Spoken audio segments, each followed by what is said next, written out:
Welcome to the 12 Days of Celtic Mythology, Day 5. I assume that most of you who are doing the challenge want to win a class, so I thought I'd just talk a wee bit about that.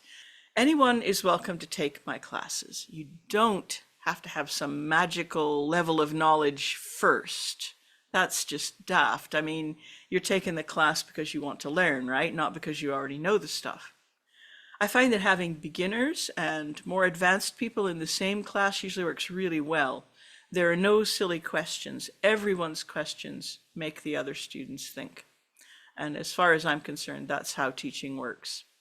My ideal students are the ones who show up for most or all of the live classes in their course and who ask questions and participate in discussions.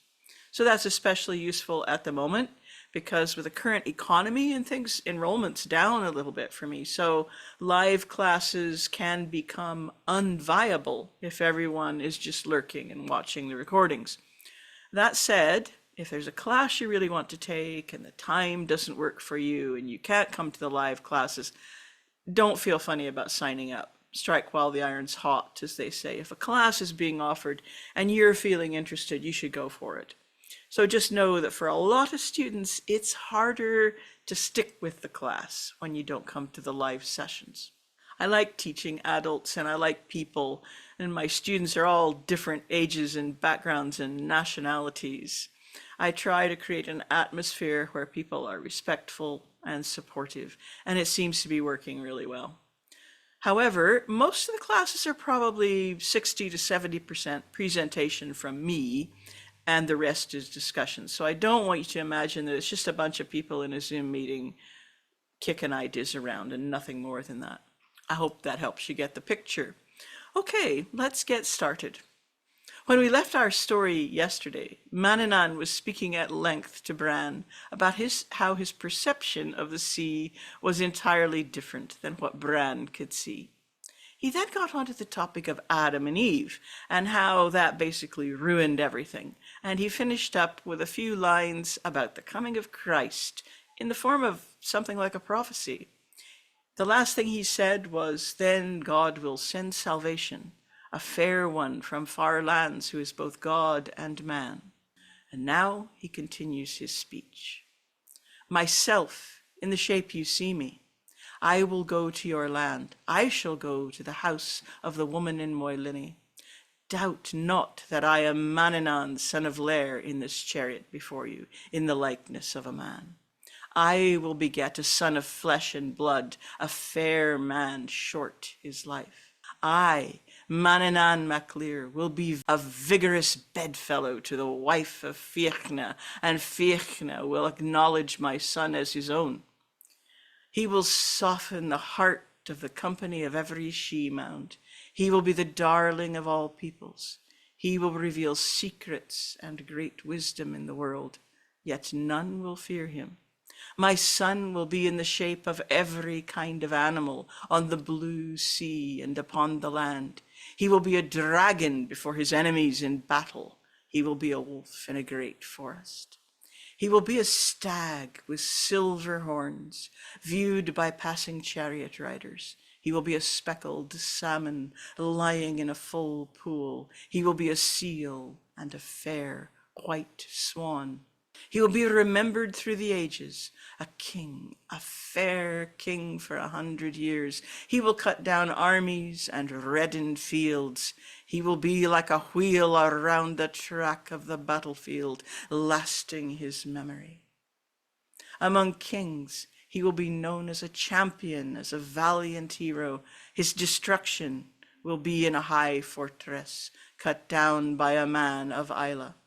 I shall place him on a high with princes until the time when he is slain. Mongán, son of Lough, will be his foster father and teacher. His time will be short, 50 years only, until I shall send a dragon stone flung by the Islay man to kill him. He shall cry out in his thirst when he sees the blood pour forth. A white host will gather him under a wheel of clouds to the place where there is only joy. Now, Bran, you must steadily row on. The land of women is within reach. Colourful Awen, with every kind of hospitality, awaits you this day. And so they parted. There's still more to Bran's story, but for now we'll let him find his own way. Did you find Manannán's speech today a bit confusing? Or that maybe all of Manannán's speeches are a little confusing? It is rather mysterious, but let's try to get a grasp of the basics. So the last thing Manannán said when he was talking about the Christian God in yesterday's section was this. If you recall, he mostly speaks about Adam and Eve and the problem of sin. So for most of that section, he's talking about God, and then here he mentions the coming of Christ. A noble salvation will come from the King who has created us. A white law will come over the seas. Besides being God, he will be man. So here in the very next stanza, this shape, he on whom thou look'st, will come to thy parts. 'Tis mine to journey to her house, the woman in Líne Moy. So Manannán refers to himself as a shape, or being in the shape of a man, implying that his true nature and appearance is different than human. He's taken the form for effect or convenience. And thy parts mean the part of Ireland where Bran's kingdom is, up in Ulster. And he's going to the house of the woman in what we'd now call Moylinny in Antrim. And this woman is the wife of Fiachna MacBeitan, who lived in the early 7th century. He's a real king. So Bran seems to be based up here, as we know, around Lough Foyle. And Fiachna is down here by Antrim. I noticed in the comments that people were having a little bit of trouble getting used to the idea of lots of different kings operating all over the place in early Ireland. Nobody here is the High King of Ireland. Some people imagined that, but that's not how things worked at this time. Just a bunch of local kings ruling over small groups and territories. Don't worry about the funny spelling of Manannán here. It doesn't mean anything special. The scribe was probably tired or something, and Meyer has very honestly given us the spelling that was in the manuscript. For it is Manannán, son of Lair, from the chariot in the shape of a man. Of his progeny will be a very short while, a fair man in a body of white clay. So Manannán is going to Moylinny to sire a child on Fiachna's wife. He's speaking about the length of his son's life, a fair man in a body of white clay. Does he mean fair as in fair hair, or handsome, or that he will have the attributes of otherworldly people like his father? We don't know. But a body of clay certainly implies that he's not immortal, but a human being. So this goes on. Manan, again, this means Manannán. He's sometimes called Manan. The descendant of Lair will be a vigorous bedfellow to Cantigern. This is the Fiachna's wife. He shall be called to his son in the beautiful world. Fiachna will acknowledge him as his son. So Manannán is explicitly going to sleep with Fiachna's wife. He's got a plan. And Kentigern is one of the names she's known by. He's going to sire this son, but the son will be acknowledged as Fiachna's son. Can you see how a kind of parallel to the story of Jesus is being suggested, which was mentioned a few stanzas back? The miraculous conception of a special child, a god. In this case, Manannán is going to father a son on a mortal woman.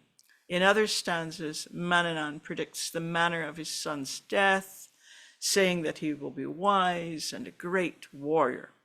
But then he also says this: he will be in the shape of every beast, both on the azure sea and on land.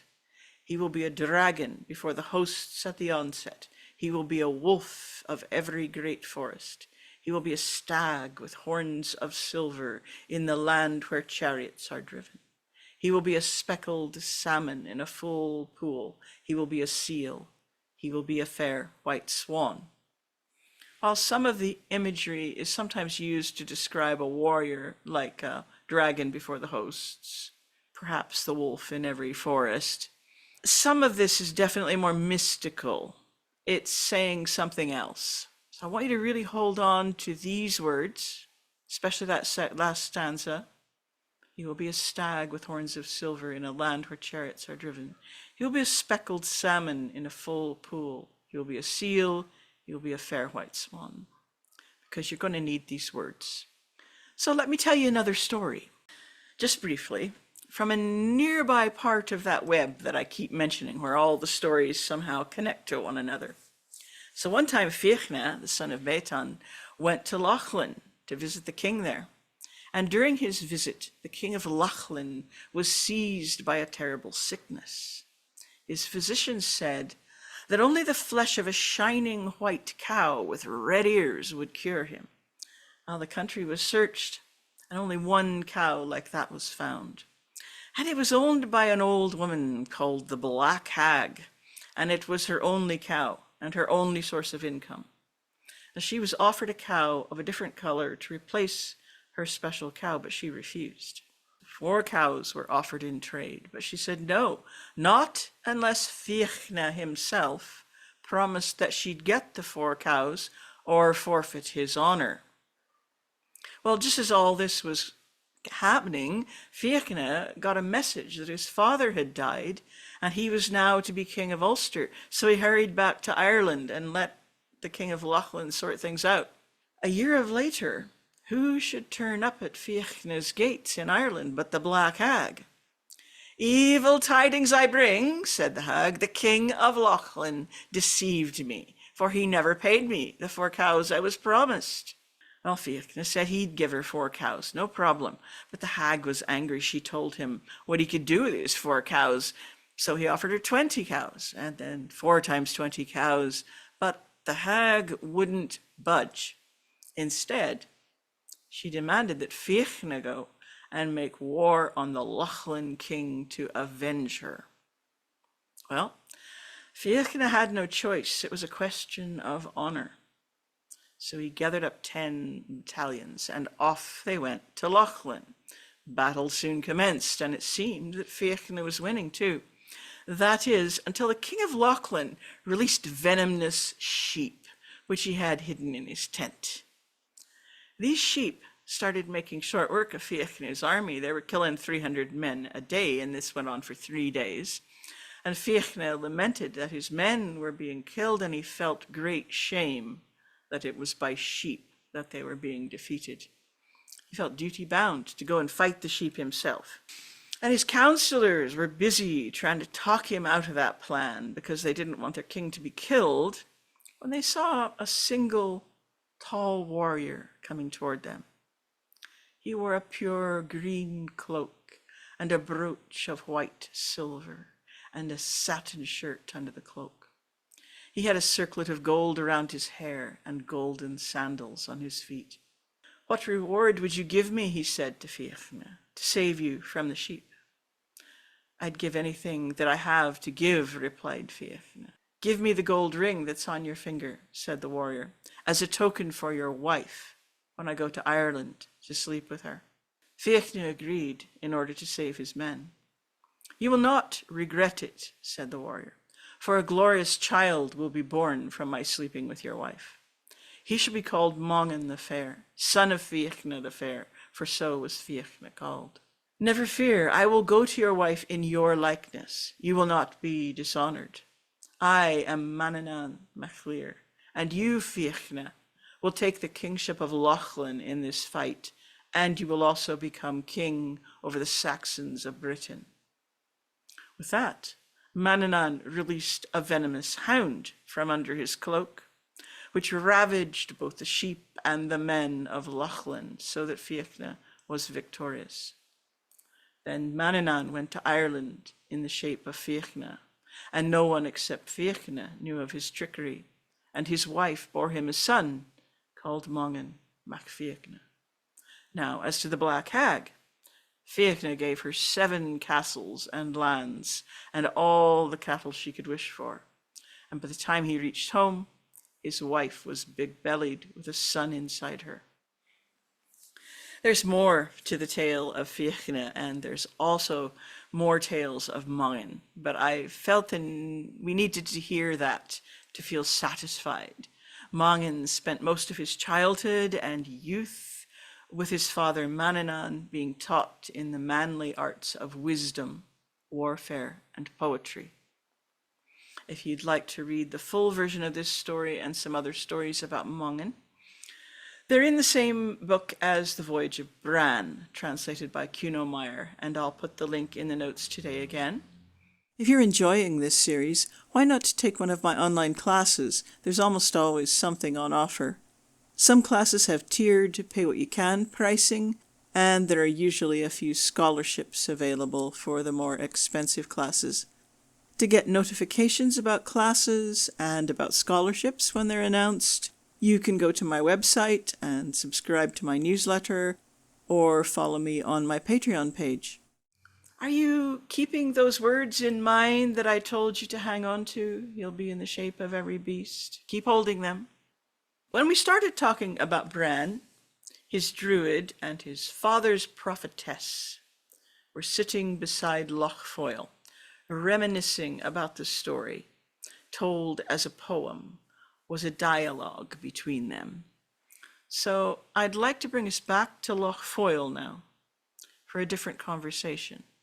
So some of you will have heard of Columcille, or Saint Columba, as we call him in Scotland. And here we find him beside Lough Foyle, having a conversation with a mysterious youth. And the full text of this will be linked in your notes too, if you'd like to read it all, because I just cut it down quite a lot. Oh, Columcille says, "Whence do you come, youth?" This is a mysterious youth. And he replies, "I come from the lands of strange things, from lands of familiar things, so that I may learn from you the spot on which died and the spot on which were born knowledge and ignorance." So this is starting to sound like the sort of dialogue we find between two poets sometimes in Irish lore. "A question, youth. Whose was it formerly, this loch which we see?" Bear in mind that they're at Lough Foyle. The youth says, "I know that. It was yellow, it was flowery, it was green, it was hilly. It was rich in liquor and strewn rushes and silver and chariots. I have grazed it when I was a stag. I have swum it when I was a salmon, when I was a seal. I have run upon it when I was a wolf. I have gone round it when I was a human."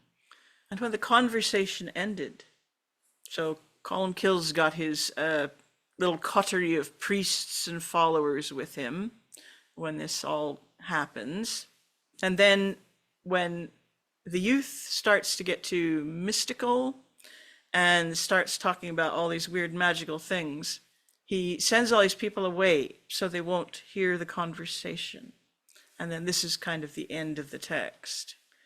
When the conversation ended, they suddenly saw that the youth was hidden from them. They did not know whither he went or whence he came. When Columcille's followers were asking him to reveal to them some of the conversation, he told them that he could not tell them even a single word of anything that he had been told. So you might remember in the first few days, we looked at some wells, and these are wells connected to Columba. And the one near where Shrubran is supposed to be the place where Columcille left Ireland. It's the place from which he sailed away. So perhaps it's referencing this moment somehow within the lore of St. Columba and Bran and Fiachna and Lough Foyle and all this. It's really quite a tangled web. So that's it for today. Tomorrow we'll finish the story of Bran, son of Haval, and see what happens to him in the end. So bye-bye for now, everybody. Thanks for listening.